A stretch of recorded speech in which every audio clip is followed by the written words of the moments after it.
The Hangout is now live. All right. Hi, everyone. Thank you for coming to check out our Hangout on switching to a whole foods or a vegan diet.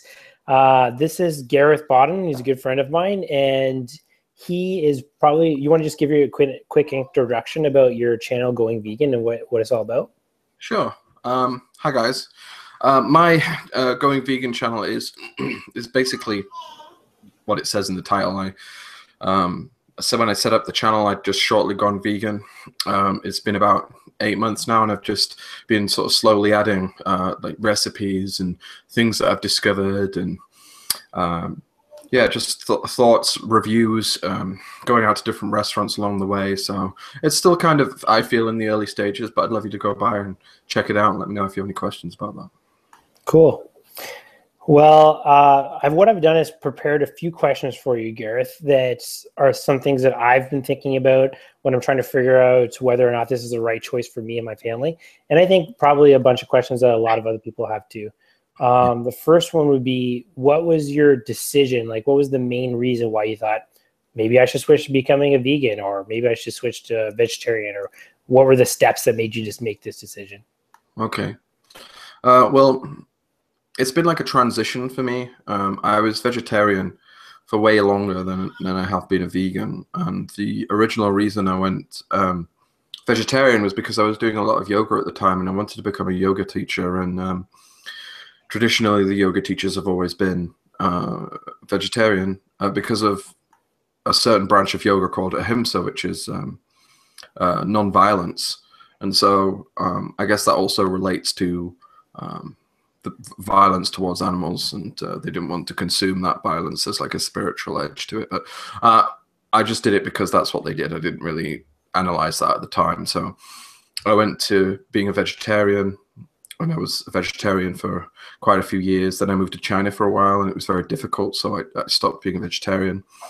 It's actually when I moved to Canada, I first started thinking about becoming vegan, and it was because of certain documentaries that were appearing on Netflix and some of the modern science I was getting aware of, and because of my health history. What actually happened is I got very sick, and I've not really been able to pinpoint the reason why I got sick, but I was convinced that it was something that I ate, and I was bedridden for a few days, and my doctor thought it was something to do with my intestines anyway. It made me think of my mum, who died of cancer when I was 19, because she was very weak and she couldn't move around a lot, and I really wanted to avoid that at all costs. So I kind of thought about what I could do for myself in terms of a healthy diet. As I said, I'd watched Knives Over Forks, and it really sort of spoke true to me. And so that's when I first committed to like a whole food, plant-based diet. And it eventually developed more into like a strong veganism sort of philosophy. Mhm. Cool.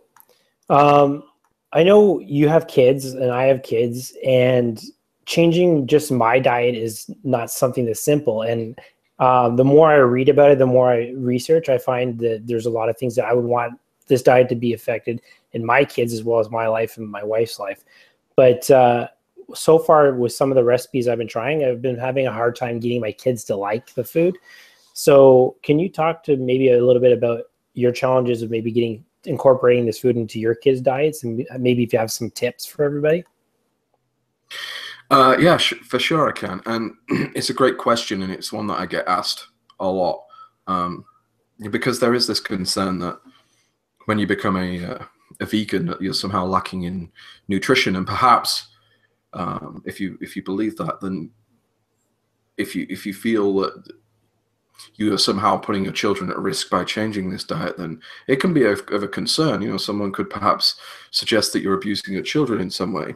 And if you felt that was true, then you maybe feel justified in some of your emotions towards that. So when someone asks me that, I get a little, some part inside me gets a little bit defensive, because I feel like they might think that I'm somehow damaging my children in some way. But what I've come to learn is, especially since I've only been vegan a long time, is it's virtually impossible to get your children to go vegan. Like, Because I've brought my children up on a Western diet, and so they're already familiar with the foods that they like and foods that they don't like. And children don't really like vegetables as it is, right? They don't. Yeah. There's certain foods that they don't like, and if you're suddenly giving them plates of vegetables, then you're going to have like a fight from the start. So, what I would recommend is what I've done is my son really likes nuggets, so I just simply replaced the nuggets that he used to have with vegetarian nuggets, and he can't tell the difference. To him, they're exactly the same. And sometimes I'll eat one of these vegetarian nuggets, and I'll be worried that I've accidentally eaten a chicken nugget because some of them are so familiar now. Oh, really? Really, and I'm like, which brand of nuggets do you like? What are they called? Which one was it? I can't remember right now, but I'll message it to you. Okay, cool. We had to double check the back because Kayleen almost spat it out. My wife has become vegan, so I can't express how helpful that has been. That me and Kayleen are both vegan and we're both going on this journey together. If I would recommend that to anyone because it's hard to do on your own, I'll be honest. But in terms of my children, I explain to them what I'm doing and why I'm doing it.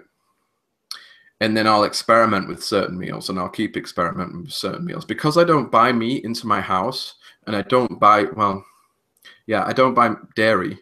The only thing that comes into my house from time to time is cheese, really. The kids love the milks, so you can get like chocolate soy milk, or chocolate almond milk, or chocolate cashew milk. Same vanilla. You can get one without sugar if you're trying to, cut calories. You're trying to lose weight. You can even make your own milk from those particular items, and they're all delicious. Like I really like the vanilla milk in my tea. I don't really miss cow's milk. I've never really had a craving for cow's milk after. And once I looked at where it came from and how it comes and things that go through the process, it just seems to me that,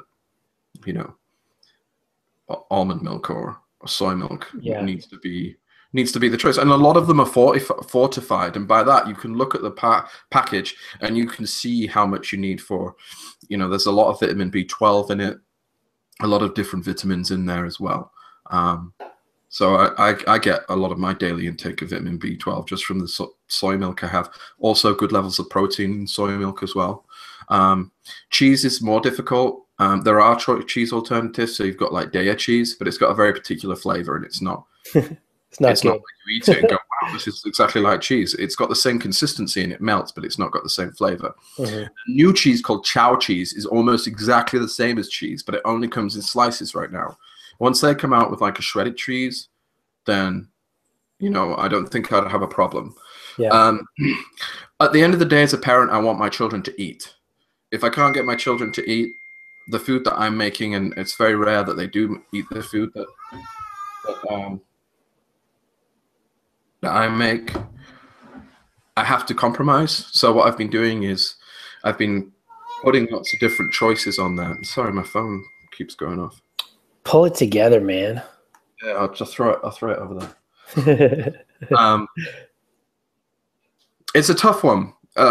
What I've come to the conclusion is when you're a kid, because you're so active, the impact isn't as bad as when you're my age. So, like, there's some studies that show that the beginnings of heart disease can show up in children on a Western diet from as early as 10. So, obviously, as you get older, the more risk you are at. And my mum, she died in her mid-40s, so of cancer. And I believe from my research that's it can be prevented by like a whole food plant-based diet with exercise. Mm-hmm. So for me, I'm not so concerned for my children right now. I've proven to myself from what I eat, I can be healthy, and I give my children a variety. What I do is I get like a fruit tray and I get a vegetable tray, and usually they nibble on like lots of different things. And then I'll have like fake chicken nuggets, Occasionally they'll go to like their grandparents and they'll go out for like McDonald's and stuff. Like for me, I don't want them to have a childhood where they're forced into being alienated because they have this special diet, especially if they don't need it because it causes them an immediate threat. I think as a parent, it's my job to let them know where it comes from, and hopefully they think about it and make their own decisions. And so, Like Ella has defined herself as vegetarian. I never told her to do that. She's just decided that she's vegetarian. She doesn't like meat, but she likes cheese. And she seems to understand what she's doing. And that's all I can do, really. I'm not going to spend every day shaming my children or guilting them because they're not doing what I think they should do, you know? So basically you kind of try to incorporate more healthy options while at the same time just making sure they're eating things that's normal, whether that be a vegan or whole food diet or not. Yeah. A variety of different foods. And remember, they don't need to eat as much as us. I like to sneak in like beans and, you know, as I said, a variety of vegetables. Protein is important, but I don't think from what I've been reading, it's quite as important as we are culturally believed to be, as it is culturally believed to be. But it's still something I take note of. For my own well-being, I occasionally type in what I eat into a day into an app called Chronometer, and it will tell you exactly what the nutrition is. And what I've discovered is I can get everything I need to every day if I really want to. And I don't think by any means we're supposed to get maximum nutrition every day, because I don't think, I mean, we have that opportunity if we want to, but I don't think our bodies have been sort of geared to believe that that's what we deserve every day. I think, you know, if we can, then maybe we should, but I think it's rounded off to a lot of work. Yeah, I think it's rounded off to like a monthly basis in terms of body growth, right?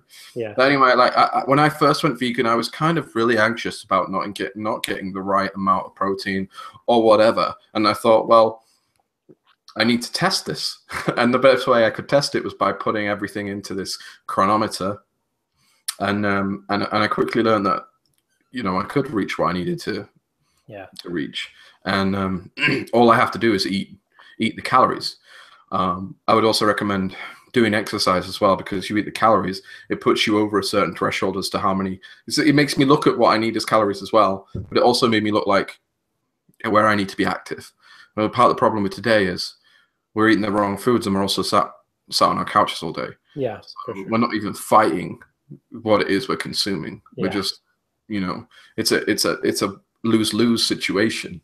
At least people who are active, who are eating like your standard Western diet, are fighting it. Like, your body has a chance, and studies show that the people who do regular exercise, you know, are healthier and have a body that's in better condition. For sure. What I'm trying to do now is I've started doing more exercise, and just because I've been reading and I've been noticing that my weight has plateaued. Right. Some people assume that if you're vegan, well, your weight will just like evaporate, but you can still eat certain foods which are high in calories and low in nutrition. A vegan diet, really, by definition, is just avoids the suffering of animals. It's not just about diet. It's about trying to avoid to be involved in the suffering of animals altogether, and that is in part with the diet, but there's also like your clothing, there's, you know, the decisions that you make in terms of buying certain products that may or may not you know, test on animals, and a lot of people don't realize that. And honestly, I didn't think that much about it when I was like, yeah, I'm going vegan, and I'm like, oh, I've got belts and this, and I suppose I should be thinking about that now, right? So for sure, like, you can be a plant-based whole food diet, and you can reap all the benefits, but once you become a plant-based person, you start thinking about why these people are eating animals and what's that all about, and then you start to, at least in my experience, have a bit more compassion for the other earthlings, the other animals of the planet.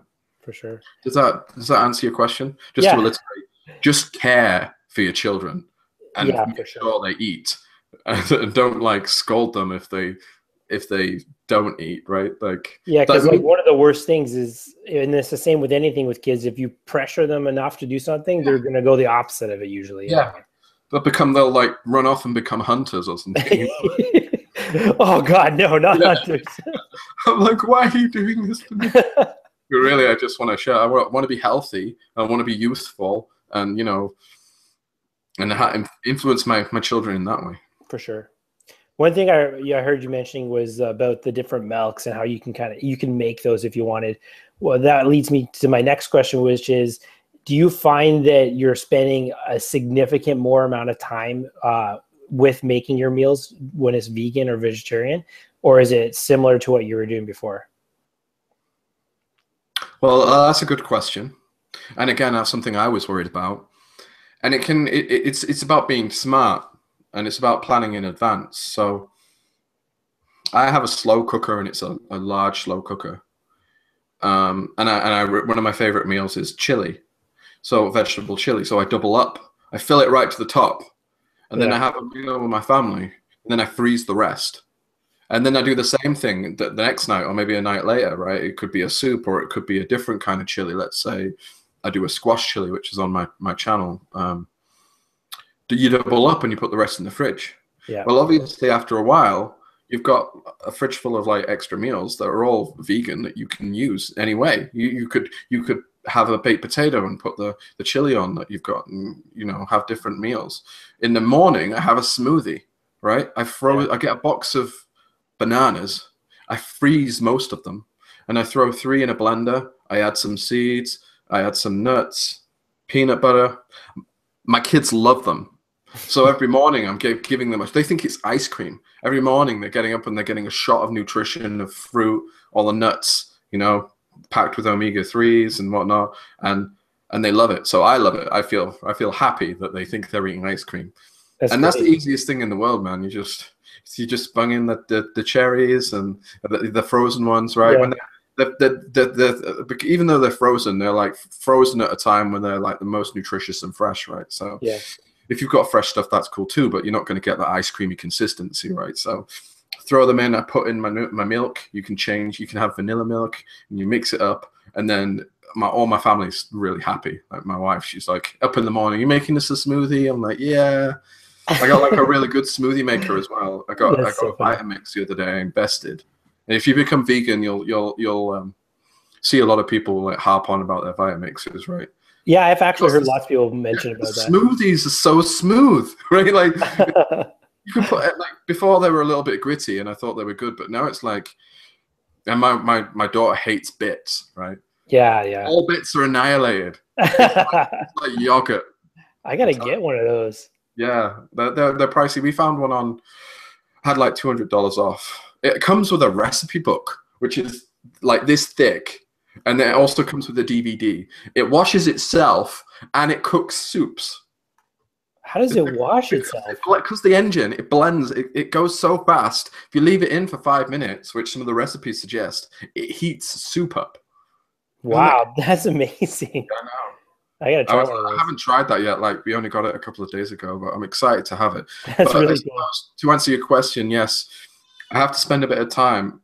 I can't just keep cooking the same meals over and over, because I've learned we get sick very quickly. And Kayleen, my wife, she's got very individual tastes. So some meals will go down well one week, and then the following week she's like, I didn't like this. I didn't like it as much as I thought. So I've had to keep trying new things in the hope that she'll like it. And I've managed to build up a collection of different meals.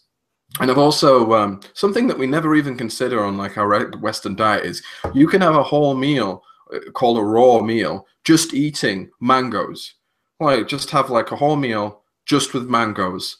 I love mangoes. It's amazing, and it's so good for you, and they're so delicious. And that's called raw. There are raw vegans out there that just eat raw meals every day. So in the morning they could have a smoothie, and then in the evening, in the afternoon, they'll have like maybe a salad or a bunch of bananas, and then in the evening they again have some kind of, I've got a book here actually. I've been experimenting with it a bit more. I've just been learning about it. Oh. But a lot of people have this diet called Raw Till 4. I think I saw that book at the library the other day. Well, that leads me on to another thing, right? If you don't have a lot of money like me, I'm a poor student. I was like, I need to learn stuff about the vegan diet. I need to learn recipes. And for some reason, my mind was automatically like, I need books. So I went to the library, and they did have a large collection of books, which I borrowed. And then I took pictures of the meals, which I still use and are on my phone now. Yeah. But then a lot of the meals have come from groups. I've made a lot of friends on Facebook who are vegans, and they share these amazing meals. One of my favorite is cool. Quinoa, one pot quinoa chili, one pot. It takes 20 minutes to make, and then it's a delicious That's meal. cool. Yeah. Maybe, So, what are a couple of those Facebook groups? Do you mind mentioning them, or are they private? oh no, not private. They're not really groups. Well, let me say this, right? You may be part of a group on a vegan page, and let me tell you, there's a lot of vegans who are angry because they find the situation with what we do to animals to be intolerable, and they've thought about it for a long time. So, as a new vegan or someone who is a plant-based person, I would try and just ignore these people who are angry and focus on the ones who want to help you. Like me, I will never be angry at you if you are trying to investigate becoming a vegan. I will be overjoyed. But some people are just very, very, they use the term militant. And you may be friends with one of these because you feel kind of alone. There's not many vegans, and maybe your family judge you because you've made these decisions. You'll reach out to people on Facebook and you become friends with them. And some of these are beautiful people who I love. And those are the people who share these meals, and I save them. On Facebook, you can click save link. I've got maybe 50 of them now, and I've cooked maybe 8 of them. I found 8 that I favorite. There's like a vegan mac and cheese that I made that Ella likes. Oh, nice. Milo doesn't like it. He likes regular mac and cheese. So again, that's a compromise. So that's what I do. It's my new vegan friends that share stuff. But if let's say anyone's watching this now, I'll share those links that I've got with you, and you can benefit from those because some of them are really awesome. But again, every so often I would put what you eat in a day into Chronometer just to make sure that you are getting your all of your nutrients and your vitamins and your fibers. You'll notice that when you do when I first went vegan, there was a bit of a change. Like my body was cleansing itself from all the meats that were in my body, and so basically your stools become more regular. You won't get constipation as much. And that's a great thing too, but it takes you by surprise when you first change, and so just be prepared for that over the first few days. But in terms of your original question, it really depends on you. You know, if you want to have a plant-based diet, then sure, you can spend a lot of time. When you first change, you will spend a bit of time learning new foods. There's no two ways about that. But what I would recommend you do is, at your local supermarket, find where the veggie aisle is. There's usually a veggie section, and there's usually a few different processed foods that you would like. So they've started doing pizzas. Oh, cool. These are really good. They've started doing more of them. As I said, there's nuggets, there's burgers. So these processed foods I was using to sort of fill in the meals, so I had time to learn the new meals. Yeah. So like maybe say in a week, I would try and learn 3 new meals, you know, and then I would have like sandwiches and smaller meals. It's about thinking ahead. Like if you're going to become a vegan, plant-based person, first of all, you have to make that decision, and you have to plan and not waver on that. And one way in order to do that would be to say, I'm only going to do it for a year. Right. After the year, I'm pretty sure that you'll be like, I don't want to go back. But saying that, and even saying to different people, saying, I'm just experimenting for a year, it gets rid of them being too in your face about it. Because you're like, so people can understand if you're just experimenting with something, but if you just say I've totally gone, then sometimes you'll get like people like judging you and pressuring you in some ways. I'm not saying that always the case, just sometimes it happens, and to say I've just been, for sure. I've noticed that too. People are negative about it sometimes. Yeah, I think it's because it makes them think about their diet, and when you live in a society which is very pro sort of Western diet, and it's saturated, it's everywhere you go, and veganism is virtually nowhere. Yeah, and it looks like a very radical thing, but to vegans, like they feel that the slaughtering of animals for how they feel for no reason whatsoever is extremely radical, you know. And also the milk and where that comes from is what they would consider to be quite radical as well. And to actually just step away from that and say I don't want to be part of that, at least in their view, is a fairly sane choice. So yeah.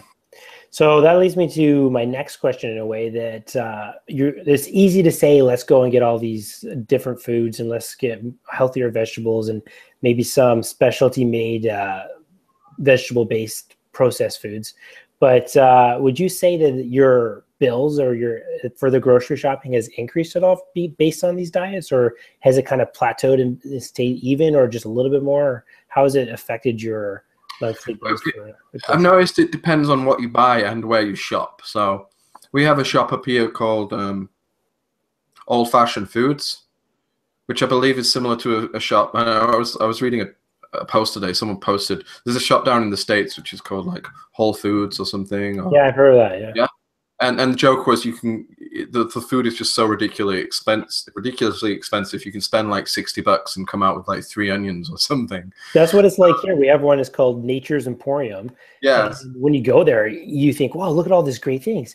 But then by the time you add everything up, you're spending like $600-700 for a regular like $200 grocery bill. Bag of kale chips is like $15. Yeah, exactly.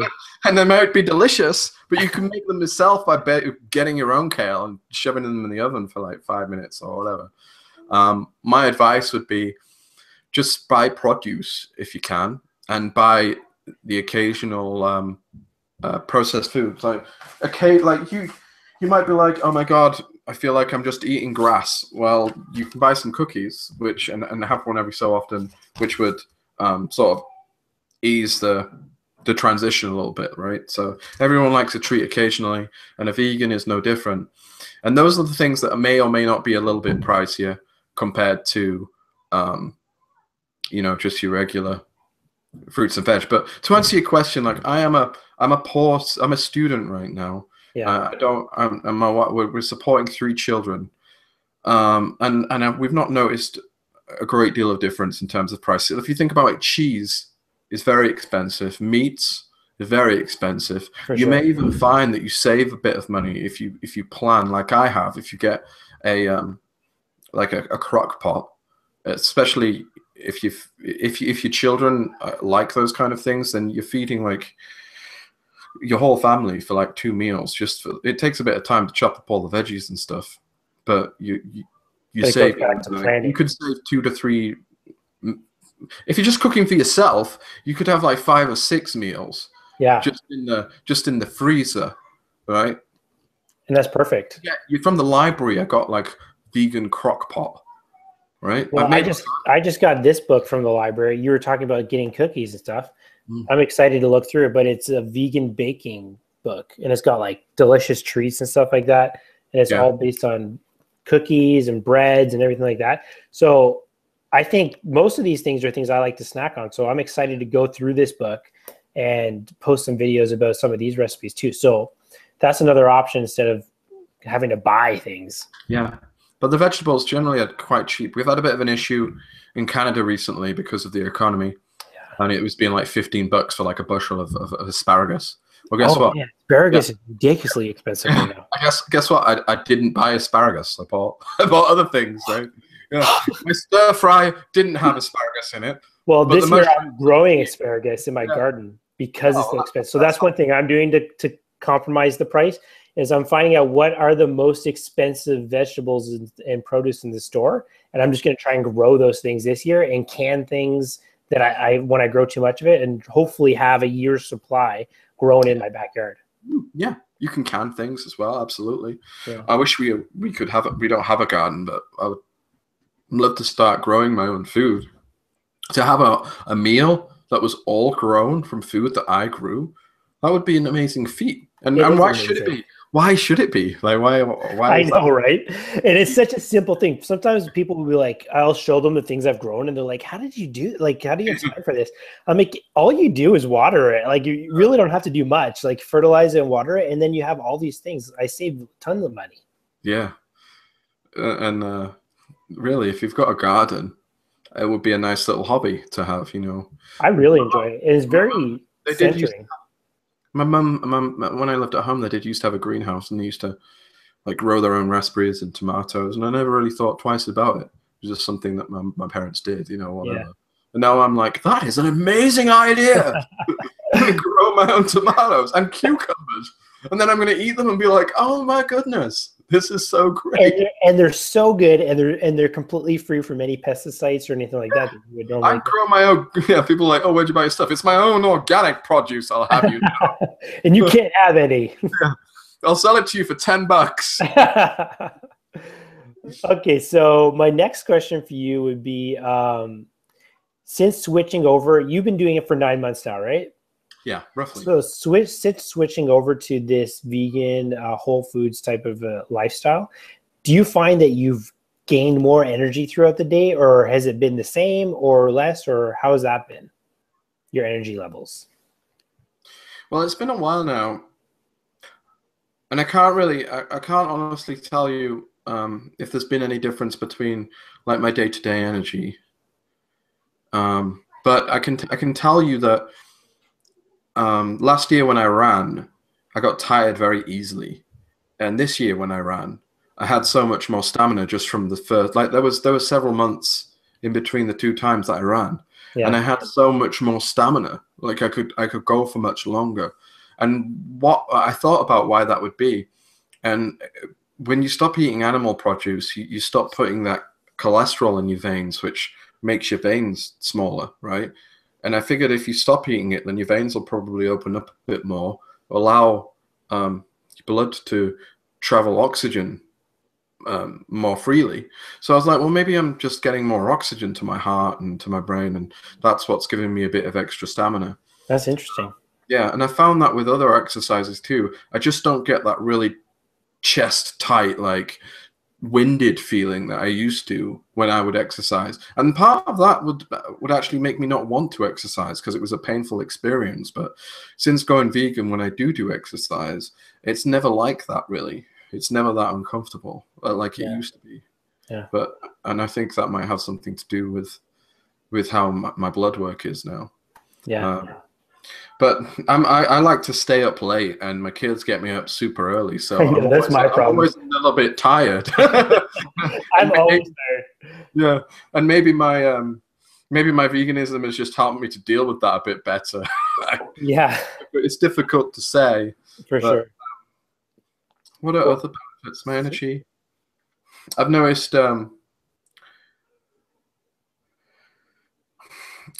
Well, what they say, someone was saying that the first sign that you have of like heart disease is something that happens in you get affected in certain areas, and when you change to a vegan diet, you notice some changes in that area a bit more. And I don't know if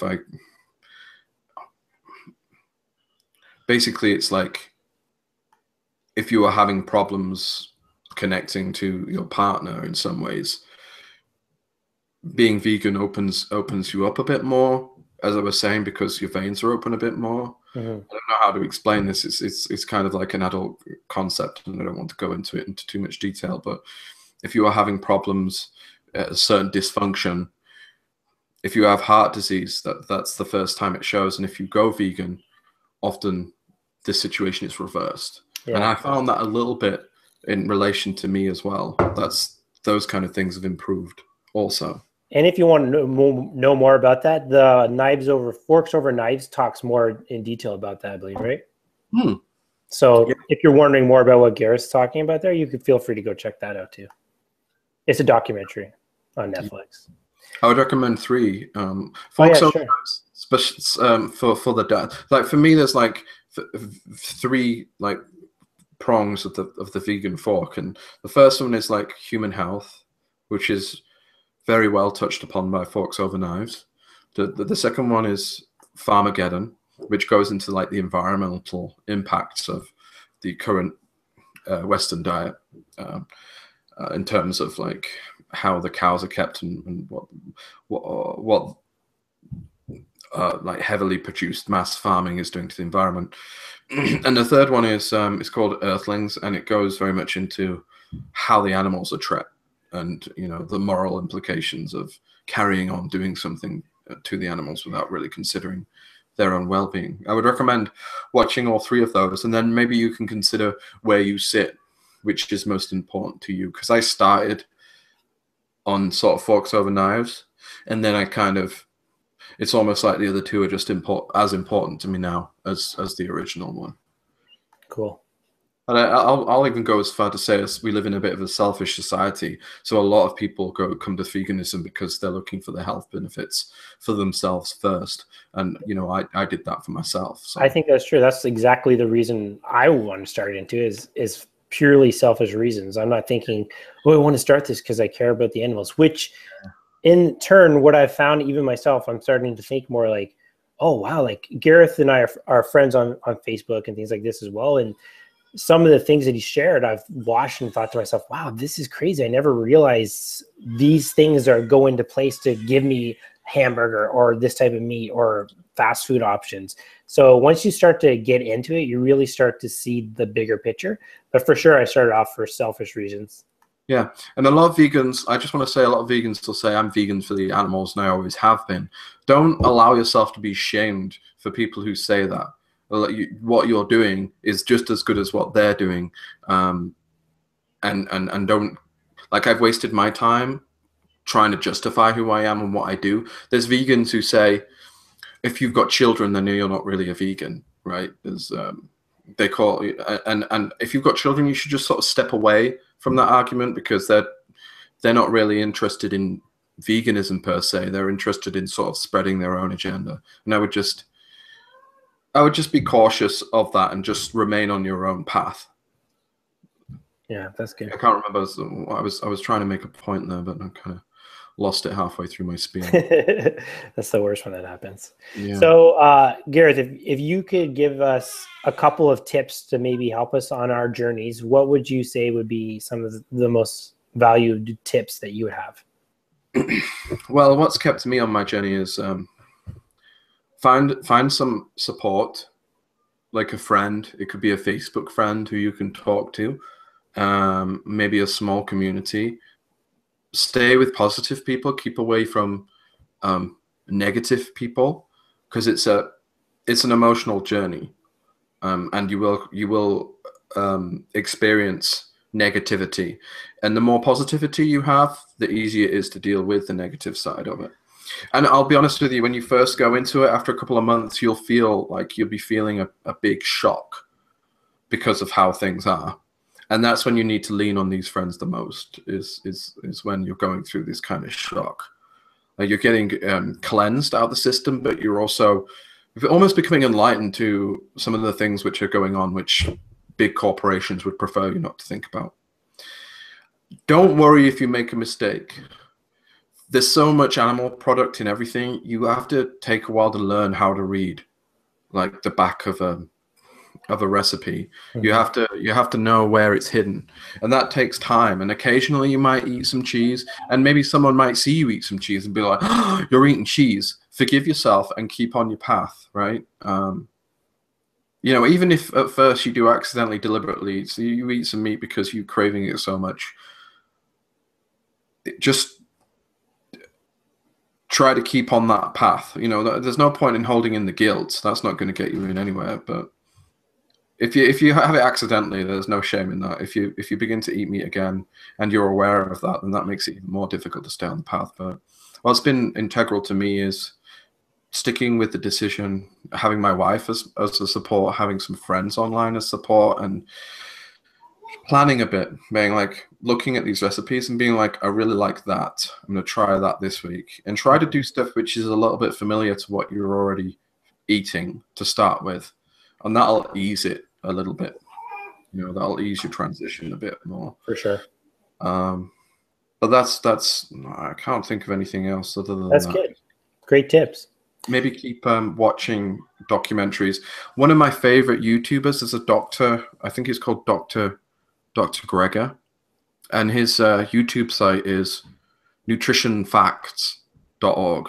I love that guy. All of his videos are amazing, and he does a video every year talking about how nutrition can combat certain illnesses. Like, and there was like the top 20 of like top 20 American problems that they have right now, and he would like go through everyone and say what nutrition can do to reverse this or fight this, and it was very inspirational. He's recently come out with a book that I want to buy. It's called How to Live, Eat, or something like that. Great title.